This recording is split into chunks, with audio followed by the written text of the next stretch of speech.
શ્રીમદ ભાગવતના છઠ્ઠા સ્કંદના 8મા અધ્યાયના શ્લોક 12-34 એમ 23 શ્લોકોને નારાયણ કવચ નામ અપાયું છે, જેમાં ત્વષ્ટતા ઋષિના પુત્ર વિશ્વરૂપ ઇન્દ્રને આ શ્રી નારાયણ કવચ સંભળાવે છે.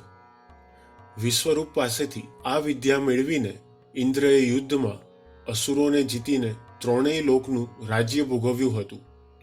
આ નારાયણ કવચનો પાઠ કરનારના બધા ભય નાશ પામે છે અને સર્વે મનોરથો પૂર્ણ થાય છે. વિશ્વરૂપ કહે છે કે જ્યારે ભયનો સમય પાસે આવ્યો હોય કે મનુષ્ય એવી પરિસ્થિતિમાં મુકાઈ જાય કે તેને કોઈ રસ્તો મળતો નથી, ત્યારે હાથ પગ ધોઈ આચમન કરી ઉત્તર દિશા તરફ મુખ રાખી નારાયણ કવચનો પાઠ કરવો. શ્રીમદ ભાગવતમાં વર્ણવાયેલા નારાયણ કવચની ઉપાસના દ્વારા આજે પણ ભયથી ત્રસ્ત અને વિપત્તિથી ઘેરાયેલ હતાશ મનુષ્ય તમામ સંકટોને પાર કરી શકે છે.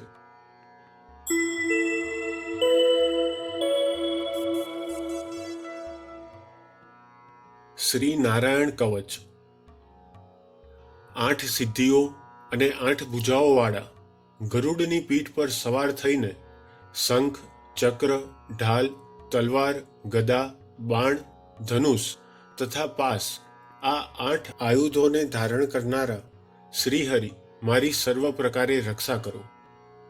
મત્સ્ય અવતાર ધારણ કરનાર ભગવાન વિષ્ણુ જળચરો તથા વરુણના પાસથી મારી રક્ષા કરો. માયાથી બટુક સ્વરૂપ ધારણ કરનાર વામનજી પૃથ્વી પર મારી રક્ષા કરો. શ્રી વિશ્વરૂપ ત્રિવિક્રમ ભગવાન આકાશમાં મારી રક્ષા કરો. અસુરના અધિપતિઓના શત્રુ કે જેમના અટ્ટહાસ્યથી દિશાઓ કંપી ઉઠી હતી અને દૈત્યની સ્ત્રીઓના ગર્ભ પડી ગયા હતા, એવા હે ભગવાન ઋષિજી જંગલમાં તથા યુદ્ધ વગેરેમાં મારી રક્ષા કરો. પોતાની દાઢથી પૃથ્વીને પાતાળમાંથી બહાર લાવનાર યજ્ઞમૂર્તિ ભગવાન વરાહ માર્ગમાં મારી રક્ષા કરો. ભગવાન પરશુરામ પર્વતોના શિખરોમાં મારી રક્ષા કરો અને ભરતના મોટાભાઈ રામ તથા લક્ષ્મણ પ્રવાસમાં મારી રક્ષા કરો. અભિચારી વગેરે બધા ઉગ્ર ભાવ તથા પ્રમાદથી મારી રક્ષા કરો. નર ભગવાન પરિહાસથી રક્ષા કરો. યોગના સ્વામી દત્તાત્રેય યોગ ભ્રંશથી મારી રક્ષા કરો.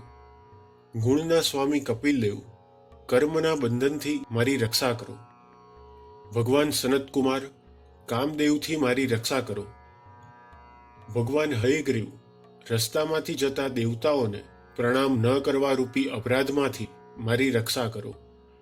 દેવર્ષિ શ્રેષ્ઠ મુનિ નારદ ભગવાનની પૂજામાં જે કોઈ વિઘ્ન નડે તેનાથી મારી રક્ષા કરો. અને કૂર્મ અવતારી શ્રીહરિ સર્વ પ્રકારના નરકમાંથી મારી રક્ષા કરો. ભગવાન ધન્વંતરી કુપથ્યમાંથી મારી રક્ષા કરો. જીતેન્દ્રિય ભગવાન ઋષભદેવ સુખ દુઃખ હર્ષખેદ આદિ દ્વંદ્વો અને ભયથી મારું રક્ષણ કરો. યજ્ઞ અવતારી ભગવાન લોકાપવાદથી મારી રક્ષા કરો. બળભદ્ર મનુષ્ય તરફથી થનારા ઉપદ્રવોમાંથી રક્ષા કરો. અને હે શેષનાગ ક્રોધાવેશ નામના સર્પગણોથી મારી રક્ષા કરો. ભગવાન વેદવ્યાસ અજ્ઞાનથી મારી રક્ષા કરો. ભગવાન બુદ્ધ પ્રમાદવાળા પાખંડીઓના ટોળાથી મારી રક્ષા કરો. ધર્મની રક્ષા કરવા માટે અવતાર લેનાર ભગવાન કલ્કી કાળના મળરૂપ કળિયુગથી મારી રક્ષા કરો. કેશવ ભગવાન સવારમાં ગદાથી મારી રક્ષા કરો. વેણુધર ભગવાન ગોવિંદ આ સંગમ કાળમાં મારી રક્ષા કરો. ઉદાત્ત શક્તિ નારાયણ ભગવાન પ્રાહન કાળમાં મારી રક્ષા કરો.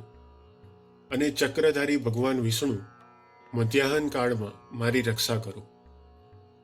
મધુ દૈત્યને મારનારા ધનુર્ધારી ભગવાન વિષ્ણુ ત્રીજા પહોરમાં મારી રક્ષા કરો. બ્રહ્મા વિષ્ણુ અને રુદ્ર એ 3 મૂર્તિવાળા ભગવાન માધવ સાયંકાળમાં મારી રક્ષા કરો. ઇન્દ્રિયોના સ્વામી ઋષિકેશ ભગવાન પ્રદોષકાળમાં મારી રક્ષા કરો. પદ્મનાભ ભગવાન કેવળ એક અર્ધરાતથી પહેલા કાળમાં અને અર્ધરાતે મારી રક્ષા કરો. શ્રી વત્સનું જેને ચિહ્ન છે એવા ભગવાન પાછલી રાતે મારી રક્ષા કરો. તરવારધારી ભગવાન જનાર્દન મળસ્કે મારી રક્ષા કરો. દામોદર ભગવાન સંધ્યાકાળે મારી રક્ષા કરો. કાળમૂર્તિ ભગવાન વિશ્વેશ્વર પ્રભાત કાળમાં મારી રક્ષા કરો. હે પ્રલય સમયના અગ્નિ જેવી તીક્ષ્ણ ધારવાળા ભગવાન વડે મૂકવામાં આવેલા ચારે તરફ ભમતા ચક્ર, જેમ અગ્નિ ખડને તરત જ બાળી નાખે તેમ શત્રુના સૈન્યને તરત બાળી નાખો. હે વજ્રના સ્પર્શ સમાન તીક્ષ્ણ તણખાવાળી ગદા, તમે ભગવાનને વાલી છો. તમે કુષ્માંડ, યક્ષ, રાક્ષસ, ભૂત તથા ગ્રહોનો ભૂકો કરી નાખો તથા શત્રુઓના ચૂરે ચૂરા કરી નાખો. હે શંખરાજ, શ્રી કૃષ્ણ ભગવાને વગાડેલ મહાભયંકર અવાજવાળા અને શત્રુઓના હૃદયને કંપાવતા તમે રાક્ષસો, પ્રમથો, પ્રેત, માતૃકા, પિશાચ, બ્રહ્મ રાક્ષસ તથા બીજા ઘોર દ્રષ્ટિવાળાઓને વગાડી મૂકો. હે તીક્ષ્ણ ધારવાળી તલવાર, તમે ભગવાનના હસ્ત દ્વારા પ્રેરાઈને મારા શત્રુઓના સૈન્યને કાપી નાખો. હે ચંદ્રમા જેવી 100 મંડળવાળી ઢાલ, તમે શત્રુઓની આંખને ઢાંકી દો તથા પાપી નજરવાળાઓની પાપી દ્રષ્ટિ હરી લો.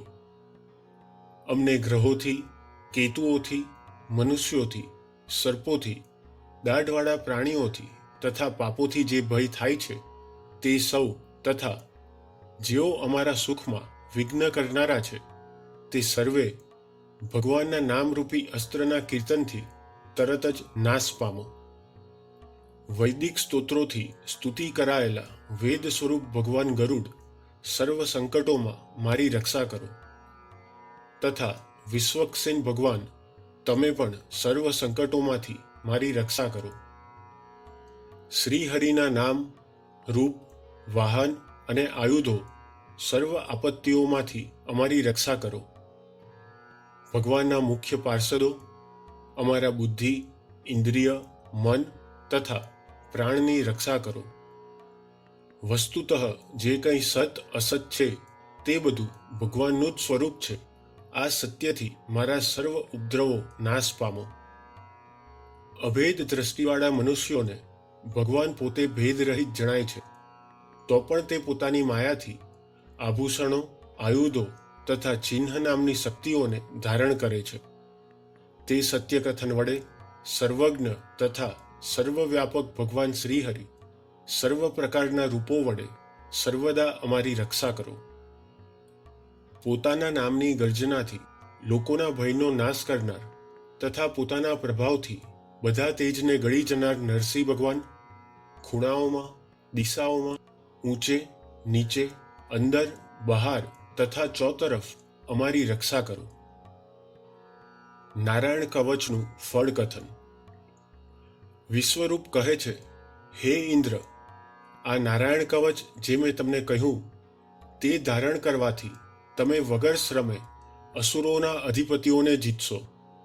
આ નારાયણ કવચને ધારણ કરનારો મનુષ્ય નેત્રથી જેના તરફ જુએ અથવા તો પગ વડે જેને જેને અડકે છે તે તરત જ ભયમાંથી છૂટી જાય છે. આ શ્રી નારાયણ કવચની વિદ્યાને ધારણ કરનાર પુરુષને કોઈ દિવસ રાજાઓ તરફથી, ચોર તરફથી, ગ્રહો થકી કે વાઘ આદિ કોઈથી પણ કદી ભય રહેતો નથી. ઇતિ શ્રી ભાગવતે મહાપુરાણે ષષ્ઠ સ્કંધે નારાયણ કવચ નામો અષ્ટમો અધ્યાય સંપૂર્ણ. મિત્રો, આશા રાખીએ છીએ કે તમને અમારો આ વિડીયો ગમ્યો હશે. જો વિડીયો ગમ્યો હોય તો વિડીયોને લાઈક અને શેર કરજો અને આપણી ચેનલને સબસ્ક્રાઇબ કરવાનું ભૂલતા નહીં.